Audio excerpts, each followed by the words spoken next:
తూర్పుగోదావరి జిల్లా కిర్లంపూడిలో టెన్షన్ వాతావరణం నెలకొంది. ఈ నెల 31న కత్తిపూడిలో కాపు జేఏసీ మీటింగ్ ఏర్పాటు చేస్తామని కాపు రిజర్వేషన్ల ఉద్యమ నేత ముద్రగడ పద్మనాభం ఇచ్చిన పిలుపుతో పోలీసులు అలర్ట్ అయ్యారు. ముద్రగడ స్వగ్రామంలో పోలీసులు భారీ బందోబస్తు ఏర్పాటు చేశారు.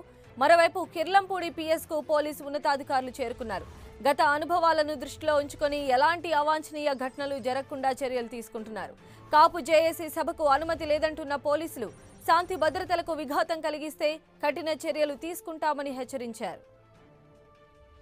ఈ నెల 31న కాపు జేఏసీ సమావేశం నేపథ్యంలో పోలీసులు అలర్ట్ అయ్యారు. ముద్రగడ స్వగ్రామం కిర్లంపూడిలో పోలీసులు భారీగా మోహరించారు. ఎక్కడికక్కడ చెక్పోస్టులు ఏర్పాటు చేసి తనిఖీలు చేస్తున్నారు. ముద్రగడ ఇంటి ముందు సీసీ కెమెరాలు ఏర్పాటు చేశారు పోలీసులు. Permission is a must. మన దగ్గర ఇప్పుడు వరకు జాక్ వాళ్ళు కానీ వేరే వాళ్ళు కానీ మనకు అప్రోచ్ కాలేదు. So no permission has been given. Second, మీరు అడిగారు పర్మిషన్ అంటే ఏంటని. అన్ని నిష్పక్షపాతంగా ఎటువంటి రాజకీయాలు లేకుండా మనం పార్టీ పరంగా చూడట్లేదు, ఏం చూడలేదు. ఎవరైనా చేసుకోవాలంటే పర్మిషన్ ఫార్మాట్ ఉంటుంది, అప్లై చేసుకోవాలి, ఎగ్జామిన్ చేస్తాము, then we will take a decision. అంతే. చాలా ఈజీ, చాలా క్లియర్గా ఉంది. మీరందరికీ తెలుసు, కొత్తదేం కాదు. తుని ఇన్సిడెంట్లో ఎంత భారీ స్థాయిలో నష్టం జరిగింది పబ్లిక్ కానీ ఓవరాల్ శాంతి భద్రతలు కాపాడుకోవడం కానీ ఎంత నష్టం వీళ్ళందరికీ తెలుసు. ట్రైన్లు తగులుపెట్టారు, వైలెన్స్ జరిగింది. సో ఇవన్నీ మన పాత కేసుని దృష్టిలో పెట్టుకొని ఎగ్జామిన్ చేస్తాం. ఐఎమ్ నాట్ టెలింగ్ ఇంకా ఇస్తామని చెప్పట్లేదు. చూస్తాము, ఉన్న దాంట్లో మన ఫ్యాక్ట్స్ కట్ చేసుకొని చూసి తర్వాత వి విల్ టేక్. కాపు నేత ముద్రగడ పిలుపు ఇచ్చినటువంటి నేపథ్యంలో జేఏసీ సమావేశం నిర్వహించబోతున్నాము అనేటువంటి పిలుపునిచ్చిన నేపథ్యంలో కిర్లంపూడిలో హైటెన్షన్ వాతావరణం నెలకొని ఉంది. మరి దీనికి సంబంధించినటువంటి మరింత సమాచారం మా ప్రతినిధి శంకర్ మనకు అందిస్తారు. శంకర్, తుని ఘటన వార్షికోత్సవం సందర్భంగా ఈ నెల 31వ తారీఖున కత్తిపూడి వేదికగా భారీ సభకు మరోసారి ముద్రగడ పద్మనాభం సన్నద్ధమయ్యారు.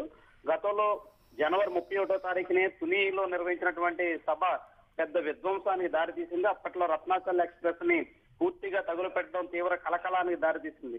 ఈ నేపథ్యంలోనే ఈసారి కూడా సభ నిర్వహణ జరగాలంటే పోలీసుల అనుమతి ఉండాల్సిందేనని ప్రభుత్వ యంత్రాంగం చెప్తుంది. ఎటువంటి అనుమతి కోరినటువంటి నేపథ్యంలో సభకు ఎట్టి పరిస్థితుల్లోనూ అవకాశం ఇవ్వమంటూ పోలీసు యంత్రాంగం చెప్తుంది. 2 రోజులుగా ముద్రగడ ఇంటి ముందు భారీగా పోలీసులు మోహరించారు. అదే సమయంలో జిల్లా వ్యాప్తంగా పలు చోట్ల కాపు నేతల్ని పోలీస్ స్టేషన్లకు పిలిచి సభకు సంబంధించినటువంటి వివరాలు ఆరా తీస్తున్నారు. ఎవరు ఎట్టి పరిస్థితుల్లోనూ అనుమతి లేని సభకు హాజరు కావద్దంటూ సూచనలు చేస్తున్నారు. ఆంక్షలు అధిగమిస్తే ఎవరి మీద సరే కఠిన చర్యలు తీసుకుంటామని పోలీస్ యంత్రాంగం చెప్తుంది. మరోవైపు కాపు జేఏసీ నేతలు మాత్రం సభకు సన్నాహాలు చేస్తున్నారు, భారీ స్థాయిలో ఏర్పాట్లు చేస్తున్నారు. 13 జిల్లాల నుంచి కాపు జేఏసీ ప్రతినిధులు హాజరవుతారని చెప్తున్నారు. ఈ సభలోనే కాపు జేఏసీ సంబంధించినటువంటి రాజకీయ భౌతవ్యానికి సంబంధించిన నిర్ణయాన్ని కూడా ప్రకటించబోతున్నట్టు చెప్తున్నారు. దీంతో ఇది ఒక ఉత్కంఠకు దారితీస్తుంది. గతంలో ముద్రగడ పద్మనాభం పాదయాత్ర సందర్భంగా రోజుల తరబడి ఇదే రీతిలో హైడ్రామా నడిచింది.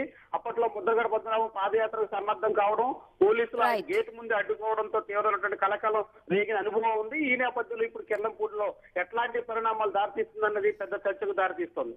రైట్ శంకర్.